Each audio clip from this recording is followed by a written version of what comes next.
Bonjour à tous, voilà, heureux de se retrouver ensemble, élèves de l'école biblique locale et puis amis intéressés par la Bible qui voulaient étudier les Écritures, poser des bonnes bases sur la Bible, la parole éternelle de Dieu. Aujourd'hui, on a un thème très important, celui de la Trinité, où beaucoup de choses fausses se croient, se disent, et j'aimerais dire des choses claires, simples, mais tellement importantes. D'abord, pourquoi on utilise ce mot Trinité qui ne se trouve pas dans la Bible? Tout simplement parce que le mot Trinité permet à lui tout seul de résumer un grand nombre de vérités bibliques essentielles concernant Dieu lui-même. C'est un mot qui permet de dire beaucoup de choses. En un seul mot, on dit beaucoup de réalités, et en fait, ce mot est apparu au IIe siècle. Donc dans les premières générations de chrétiens, je crois que c'est Ignace d'Antioche, Théophile d'Antioche, excusez-moi, qui a parlé de triade, et puis ensuite Tertullien qui a utilisé le mot Trinité qui est tiré du latin, mais la réalité se trouvait déjà dans la Bible, et c'est ce qu'on va voir, c'est le principal de ce que l'on voit ensemble aujourd'hui. Donc quelles sont les grandes vérités qui se trouvent derrière ce mot, la Trinité? Première grande vérité, il y a un seul Dieu. Deuxième grande vérité, Dieu s'est manifesté au travers du Père, du Fils et du Saint-Esprit, qui sont trois personnes divines. Au fond, c'est ça la grande vérité, trois personnes divines, un seul Dieu, trois personnes divines. Et on va voir dans le détail que ça va impliquer des vérités essentielles comme la divinité du Fils, comme la divinité du Saint-Esprit, comme la personnalité du Saint-Esprit, puisqu'on sait que le Père et le Fils sont des personnes, mais le Saint-Esprit, ça a été contesté. Donc voyons toutes ces vérités au travers des Écritures, puisque c'est elles qui fondent notre foi. D'abord, il y a un seul Dieu, c'est le plus simple à démontrer. Ésaïe 45, 5 dit par exemple « Je suis l'Éternel, il n'y en a pas d'autre, or moi, il n'y a pas de Dieu ». On le voit aussi dans d'autres textes, par exemple Ésaïe 43, 10, 44, 6, Deutéronome 6, 4, Jacques chapitre 2 et verset 19, vous croyez qu'il y a un seul Dieu, vous faites bien, il y a un seul Dieu, c'est clair.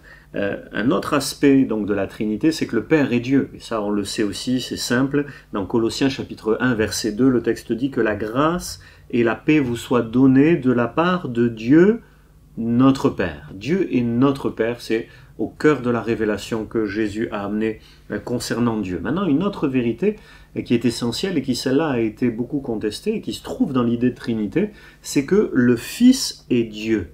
Et cela, nous le voyons dans Colossiens chapitre 2. Colossiens chapitre 2 et verset 9, le texte dit « En lui, en Jésus, en lui, et c'est Jésus dans le contexte, c'est très clair, en Christ, habite corporellement toute la plénitude de la divinité. » C'est-à-dire, en lui, corporellement, dans son incarnation elle-même, il était pleinement Dieu. On retrouve dans Romains chapitre 9, verset 5, Tite chapitre 2, verset 13, des textes de l'apôtre Paul où Christ, Jésus-Christ, est appelé clairement Dieu. Il est appelé Dieu. Il y a certaines traductions le disent autrement, mais c'est très clair dans le grec. Dans Jean chapitre 1er verset 1, le texte dit aussi au commencement était la parole, la parole était avec Dieu et la parole était Dieu. Donc il y a aussi des textes très clairs qui dit dans 1 Jean chapitre 5 et verset 20 aussi, il est la vie éternelle et le Dieu véritable. Jésus est le Dieu véritable. Bon, l'Écriture le dit très clairement. Les prophéties déjà l'annonçaient dans Ésaïe chapitre 9 et verset 5, parmi les noms qui sont donnés au Messie, admirable, conseiller, prince de paix, Dieu puissant, c'est son nom prophétiquement.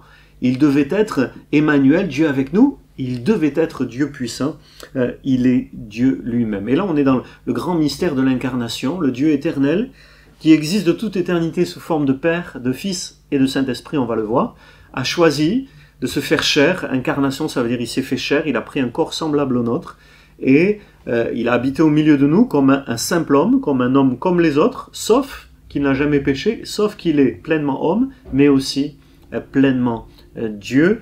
Il l'est par le fait qu'il est désigné ainsi, mais aussi par les caractéristiques qui lui sont données. Par exemple, l'Apocalypse chapitre 1er verset 8 dit de Jésus qu'il est le premier et le dernier. Cette appellation revient plusieurs fois dans l'Apocalypse, le premier et le dernier.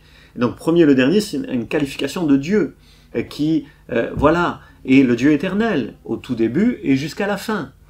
Le même hier, aujourd'hui, éternellement. Je crois que c'est Hébreux chapitre 13. Ce sont des caractéristiques qui sont attribuées à Jésus, au Fils de Dieu, mais qui sont celles de Dieu lui-même. Ses attributs, ses fonctions, comme le fait qu'il soit créateur. Vous pouvez lire avec moi dans Colossiens, j'aimerais le lire ce texte-là, Colossiens chapitre 1er et verset 16. Il y en a d'autres qui parlent du fait que Jésus le Fils est le créateur, car en lui,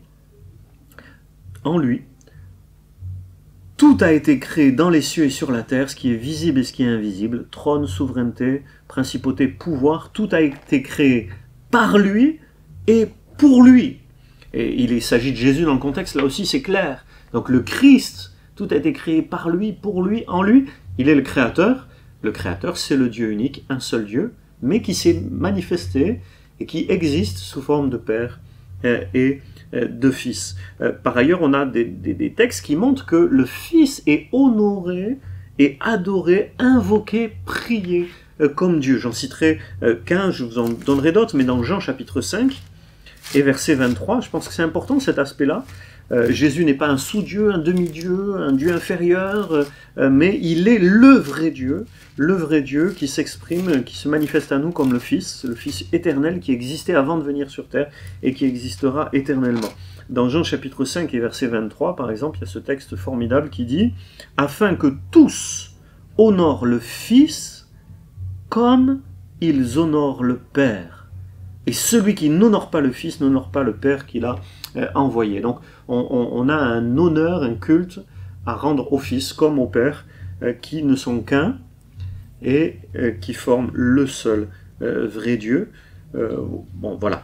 Un autre aspect de la Trinité, pour dire que c'était vraiment un enseignement d'une grande richesse, c'est l'aspect de la divinité de Jésus, mais aussi l'aspect de la divinité du Saint-Esprit. Je ne sais pas si vous savez, mais les musulmans disent que le Saint-Esprit c'est un ange, c'est un ange. Non, le Saint-Esprit n'est pas un ange, il est appelé dans la Bible l'Esprit de Dieu, l'Esprit du Christ, l'Esprit éternel, l'Esprit aussi qui est créateur, et je renvoie aux documents que j'envoie avec tout ça, où vous avez des références, par exemple dans les Actes des Apôtres, à un moment donné, des gens de l'Église vont mentir, et le texte dit, dans Actes 5, versets 3 et 4, qu'ils ont menti à Dieu, et puis qu'ils ont menti au Saint-Esprit. Où on voit que c'est la même chose, mentir à Dieu, mentir au Saint-Esprit, c'est la même chose. Le Saint-Esprit n'est pas un ange, mais il est l'Esprit de Dieu, il est Dieu lui-même. La question qui s'est beaucoup posée concernant le Saint-Esprit, c'est est-ce qu'il est une personne à part entière? Ou est-ce qu'il est uniquement une force, une énergie qu'il faut capter? Ou est-ce qu'il est une personne à part entière? Et moi je crois que c'est vraiment important de comprendre que le Saint-Esprit est une personne à part entière. D'ailleurs quand on baptise au nom du Père, du Fils et du Saint-Esprit, c'est pour dire qu'il y a un seul Dieu, mais qui s'exprime dans... Voilà, le Saint-Esprit est autant une personne que le Père est une personne, et que le Fils est une personne. Alors, pour montrer que le Saint-Esprit est une personne, il y a plein de choses aussi à dire, mais d'abord peut-être qu'un pronom personnel est utilisé en grec pour le désigner. Un des noms du Saint-Esprit, c'est le paraclète en grec, qui veut dire le consolateur, le défenseur, éventuellement l'avocat, celui qui se tient à vos côtés, en votre faveur, soit pour vous défendre, soit pour vous consoler. Le paraclète, terme utilisé dans Jean chapitre 16, versets 7 et 8, mais aussi versets 13 et 14, et à d'autres endroits aussi. Et ici, il y a un pronom personnel qui est utilisé, donc ça désigne une personne, c'est pas une chose, mais en grec, bon, c'est un peu technique, mais ça désigne une personne. Par ailleurs, on voit que le Saint-Esprit a une volonté. Vous savez, une force, une énergie, ça n'a pas de volonté. C'est les personnes qui ont des volontés. Les objets n'ont pas de volonté. Les astres, par exemple, n'ont pas de volonté. Les démons en ont parce que ce sont des personnes. Mais les astres, la matière, ils n'en ont pas. Ce qui a une volonté a une personnalité. Le Saint-Esprit a une volonté. Par exemple, 1 Corinthiens 12, 11 dit que le Saint-Esprit donne les dons spirituels comme il veut. À chacun en particulier, comme il veut. C'est-à-dire qu'il a une volonté. Il peut être attristé. Éphésiens chapitre 4 verset 30, Ésaïe chapitre 63 verset 10. Il intercède, l'Esprit intercède en nous et pour nous et pour les autres. Dans Romains chapitre 8 et verset 26, il rend témoignage de Jésus, il rend témoignage. Il dirige les croyants, il parle, on peut l'insulter, bon, plein de caractéristiques qui ne sont des caractéristiques attribuables qu'à une personne. Le Saint-Esprit est une personne à part entière et le comprendre est essentiel pour rentrer en relation avec lui. Chaque personne de la Trinité, au fond, vient enrichir notre vie spirituelle par ce qu'elle est, par la connaissance de ce qu'elle est. Je sais que j'ai un Père, ça me bénit. Je connais le Fils comme mon frère, proche de moi, qui me comprend parce qu'il a vécu la même chose que moi sur cette terre, les mêmes tentations, les mêmes difficultés, même des épreuves pires que celles que nous rencontrons. Et puis je connais le Saint-Esprit comme vivant en moi et ça enrichit ma vie spirituelle d'être aussi en relation avec le Saint-Esprit. Le dernier aspect de la Trinité, avant de faire une conclusion, c'est le fait que ces trois personnes sont à la fois unies, au point qu'on ne peut pas dire que le Père veut une chose que le Fils ne veut pas, ou que le Saint-Esprit ne voudrait pas. Elles sont parfaitement unies, et en même temps elles sont distinctes. Et là ça apparaît dans plusieurs textes, où par exemple au baptême de Jésus, c'est l'exemple le plus classique, au baptême de Jésus, on a Jésus qui est dans l'eau, le Fils qui s'est incarné, qui est dans l'eau, on a une voix qui se fait entendre du ciel, la voix du Père, et puis on a une colombe, le Saint-Esprit venant sur lui et l'investissant pour sa mission auprès des hommes. Et donc les trois personnes sont profondément unies et en même temps distinctes.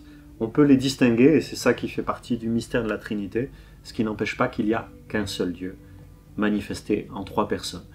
Je conclus maintenant sur cette dimension de la vie spirituelle et de ce que ça nous apporte de comprendre que Dieu est Père, Fils et Saint-Esprit. Parce que ce n'est pas seulement de la théorie, ce n'est pas une bonne théorie à apprendre, c'est une réalité spirituelle à vivre.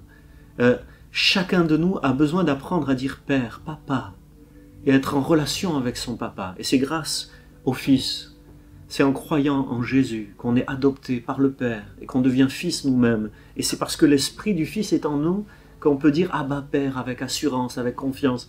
C'est une expérience spirituelle que d'avoir un Père, c'est une expérience spirituelle que d'avoir un Sauveur et de connaître le Fils, le Dieu qui s'est fait si proche de nous. Pas seulement le Dieu du ciel, mais le Dieu qui est venu sur la terre. C'est une expérience spirituelle que de recevoir le Saint-Esprit en nous, que de vivre en communion avec lui, d'être soutenu, aidé, consolé, voilà, de marcher avec le Saint-Esprit en nous et à côté de nous. En tout cas, un autre aspect de l'enseignement spirituel, c'est que Dieu nous montre, dans la révélation de ce qu'il est, Dieu nous montre que l'unité et la diversité ne sont pas inconciliables. Dieu, Père, Fils et Saint-Esprit est parfaitement uni. Et en même temps, il y a bien un Père, il y a bien un Fils et il y a bien un Saint-Esprit. Unité et diversité ne sont pas incompatibles. Au contraire, ils font la richesse de qui est Dieu. Et parmi nous, au milieu des hommes, dans l'Église, en dehors de l'Église, il y a souvent un challenge en termes d'unité et de diversité. On veut l'unité et puis on nie la diversité. On veut la diversité et puis on se divise. Alors qu'en réalité, l'unité et la diversité vont en harmonie l'un avec l'autre, marchent ensemble, sont possibles si elles se vivent conformément à l'esprit qui est en Dieu, qui est un esprit d'unité dans la diversité. Je finis en disant que la vie spirituelle est vraiment enrichie par cette communion qu'on peut avoir avec Dieu Père, Fils et Saint-Esprit. Je lisais un texte de Darrell Johnson, Rendez-vous avec la Trinité, notre communauté première, et son idée, je la trouve très belle. Il dit que finalement, l'appel de Dieu est un appel à entrer au cœur de la relation qui existe déjà en Dieu. Dieu est un être relationnel, un Dieu d'amour, dans lequel le Père et le Fils et le Saint-Esprit vivent une relation d'amour éternelle. Et venir à Dieu, venir au Christ, venir au Saint-Esprit, c'est rentrer dans cette communion d'amour qui nous préexiste et qui existera éternellement.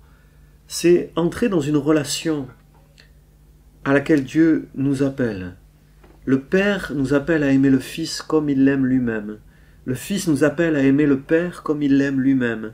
L'Esprit qui procède de l'amour même du Père et du Fils nous rend capables d'aimer comme le Père et le Fils. Cet auteur dit ceci, je le cite, « Le Dieu vivant n'est pas un Dieu solitaire. Le Dieu vivant n'est pas un Dieu isolé. Le Dieu vivant est une relation, une communauté, une trinité. Et ce Dieu s'approche de nous pour nous attirer à lui, à l'intérieur du cercle de la connaissance qu'il a de lui-même et de l'amour qu'il se porte à lui-même. Et je trouvais que l'image était vraiment belle. Rentrer à l'intérieur du cercle d'amour qui se trouve en Dieu. C'est ça l'expérience chrétienne. Et dans ce cercle d'amour, on a le Père, le Fils et le Saint-Esprit. Et ça bénit nos vies. Que le Seigneur vous bénisse ainsi dans la communion au seul vrai Dieu manifesté en 3 personnes. Amen.